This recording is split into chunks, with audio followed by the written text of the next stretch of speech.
And now, our story continues. It was after 10 o'clock at night when Corey Murdoch, the bus driver, turned out of the heavy rain and into the shelter of the hospital's emergency entrance. He still couldn't believe that they had actually made it safely back to Elkhorn City. Now that the drive-in from the cement plant was over, Corey allowed himself to think for a moment of what might have happened if Virginia Martin's plan hadn't worked. If the bus with the two seriously injured men as passengers had stalled in the badly flooded area of the highway. Yes, Corey thought, Miss Martin had certainly dared to take a big risk. At the hospital, young Dr. John Cabot was on duty when Corey Murdoch came running in. In the excitement of trying to tell Dr. Cabot about the explosion at the plant, of helping to move the injured men from the bus into the hospital, it was a few minutes before Corey Murdoch realized that Miss Martin was nowhere around.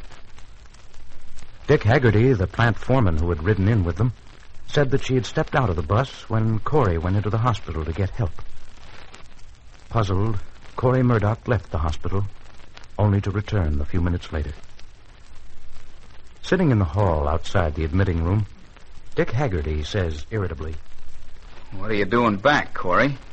Thought you were so eager to be on your way to get back to the bus station and make your report." Listen, I went across the street to the diner. That girl isn't there. Mason hasn't seen her. Well, so what? Well, for Pete's sake, she can't just have walked off into thin air. She didn't have any coat, any umbrella. And you didn't get her phone number, is that it? No, that's not it. Well, what are you so hot and bothered about? Listen, Haggerty, I know you hate to admit it because she knew what to do and you didn't. But if Harry and Billy pull through this thing okay, they'll have a lot to thank her for, not you. Oh, Judas, you talk as if the town ought to give her a banquet or something. Look, she knew what to do for those guys when we got to the plant. She knew how to bandage them up and everything. If it hadn't been because she had some spunk and courage, we'd all still be out there at the plant waiting for a doctor. And Lord only knows what would have happened to Harry and Billy then. Okay, so that crazy scheme of hers worked. So we were able to get through that water and get back here to town. You can call it common sense. But it was just lucky, though, for her and the guys that are hurt that one chance in 100 worked. Well, she had the nerve to take that chance, and it worked. I know it gripes you, and... What gripes me, Corey, is the way you're acting. But I suppose you'd like to have your picture in the paper alongside of that good-looking babe. Men in plant accident saved by courageous action of valiant bus driver. Well, it's a cinch she ought to have her picture in the paper. I just can't figure out why she'd walk off like this. Why she didn't say anything. Are you sure she didn't, Haggerty? Look, all I know is what I told you. We drove up. You got out and went in for the doctor. And she said, well, they're all right now, or something like that, and... And what? Oh, I forgot. She handed me the sheet of paper, told me to give it to the doctor. Well, for crying out loud, let me see it. No, you don't. She was writing this back in the bus. Said it was some kind of report, asking a lot of questions about the accident. Well, I'm the plant foreman, and I'll make my own report. I'm not going to have any nosy dame. What are you so nervous about? I'm not nervous. Yeah? The way you keep talking about that accident... let me see that paper. No, you don't, Murdoch. You've butted in enough already as it is. You know something, Haggerty? I'm beginning to get really curious. There wouldn't be something a little sour about what happened out at the plant tonight. Or would there? Listen, Junior, why don't you take that old bus of yours and blow? I'm going to take a look at that paper she gave you. Now, listen, if you think I'm... Quit yammering. I'm reading it. Well, I guess it's okay. Here, eager beaver.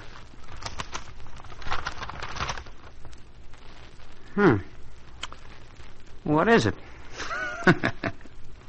You were so anxious to see it, you tell me. Seems to be some kind of medical stuff. Yeah, I think I get it now.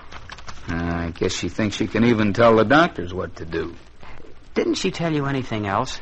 For the last time, Murdoch, she handed me that piece of paper, said to give it to the doctor, and left. Now, Dr. Cabot should have it. Have you seen him? He's still in there with Wilkinson and Billy. And I imagine he's struggling along okay without any instructions from that bossy babe. Listen, Haggerty, the way I figure, what she's written on that is what she did for the guys, what time they were hurt, stuff like that. And I think Dr. Cabot ought to have it. I'll give it to him. But, what are you hanging around for? I thought you was in such a hurry. Oh, yeah. Well, tell Dr. Cabot if he needs me, he can reach me through Weinert's at the depot. He won't be needing you. I can answer any questions he has to ask. Sure you can. But how will you answer them? That's what I'd like to know. What do you mean by that? Nothing. Be seeing you around, Haggerty. Sure. Yes, I know. All right, Dr. Cabot. Miss Tucker. Yes? I'm Dick Haggerty, foreman at the Smith Cement Plant. The one out on highway number... Yes, I know. What is it? I just wanted to know how the fellas were getting along. Well, they're hardly in a convalescent stage, Mr. Haggerty. It's a little too early to say anything. It's bad, huh? You should know that. You were at the accident. You brought them in. Well, how long is the doc going to be in there? Dr. Cabot will probably be with them all night. They're both going into surgery. Well, in that case, I guess I might as well come back in the morning. Dr. Cabot said he had some questions to ask you, didn't he? Well, yeah, but... Dr. Paul should be here soon, too. You'd better stay, Mr. Haggerty. But... Okay. Say... Yes? I was supposed to give this to Dr. Cabot. Probably doesn't mean anything, but here. Thanks. Harry Wilkinson, age 29, 8:10 p.m. Temperature, respiration. Where'd you get this? From some lady who was a passenger on the bus. She gave us a hand with the first aid out at the plant. And then, driving back in the bus, she wrote that. She came back with you in the bus? Yeah. But where is she? She left just as soon as we got here, handed me that paper, told me to give it to the doc. You certainly took your time about it, I must say. Well, I forgot about it. Figured it was not too important. She was kind of the know-it-all type. Well, she's the one who did those bandages on young Paulson. If she wrote this, she certainly did know what she was doing. What's her name? Well?